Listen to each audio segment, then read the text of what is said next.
Ryan Garcia just had the best performance of his entire career. That was absolutely insane. He dominates Mario Barrios. Dominates him. That's the only word to use, because that's exactly what happened. I had it 120 to 107. First round.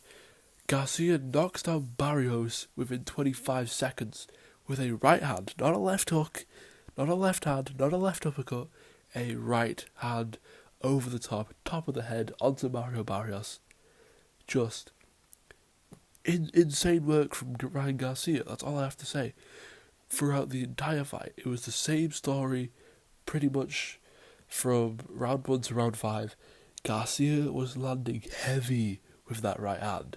He was twerking on Mario Barrios with that right hand. Genuinely.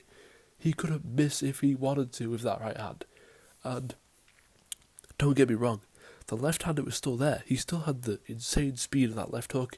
His jab was working nicely for him. The body shots. Just everything came together tonight for Ryan Garcia. The stars aligned. But then round 6 to round 12, he started to slow down.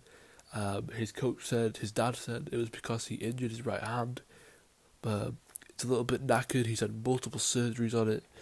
That right hand's always been a bit of a pain for Ryan Garcia, but superb performance from King Ryan himself.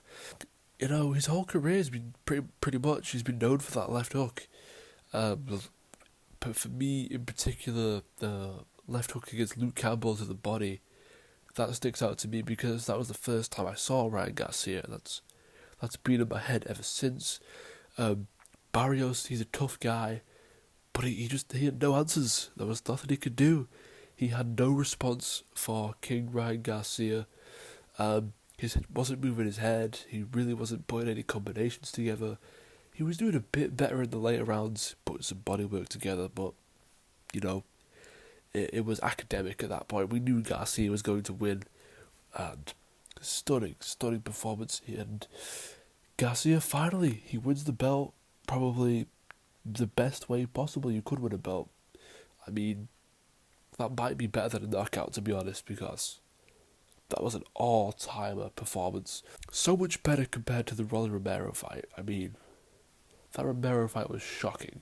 Not only that, but he called out Shakur Stevenson afterwards, so that's another massive fight. Both competitors coming off really, really dominant wins. Garcia was throwing this weird 45-degree uppercut hook, a shovel hook. Really, really great stuff from Garcia. It was beautiful to watch. It was like a magician. He was like a wizard out there. He couldn't be touched as well. His defense was on point. Ducking and diving out the way of punches, rolling with shots. He had that Philly shell up, and he just couldn't get touched. Barrios countered him every now and again, but nothing severe. Superb work from Ryan Garcia. This is the Ryan Garcia we've been waiting to see for all these years. This is the Ryan Garcia who was concentrating. There were no big pre-fight antics. There was no going crazy, going mental. No drug problems yet. There was no alcohol on the weigh-ins. Nothing. And look what happened. He dominates. When Ryan Garcia, when he focuses, when he locks in, when he concentrates, when he hones in on the goal, he is one of the best fighters in the world. So, all he was doing for this fight was he was doing his streams, he was messing around with a few influencers, but that's it. There was nothing crazy. There was no getting kidnapped and the elites or whatever was happening before the Haney fight. So, good to see Ryan in a much better mental space now than he was before that Haney fight.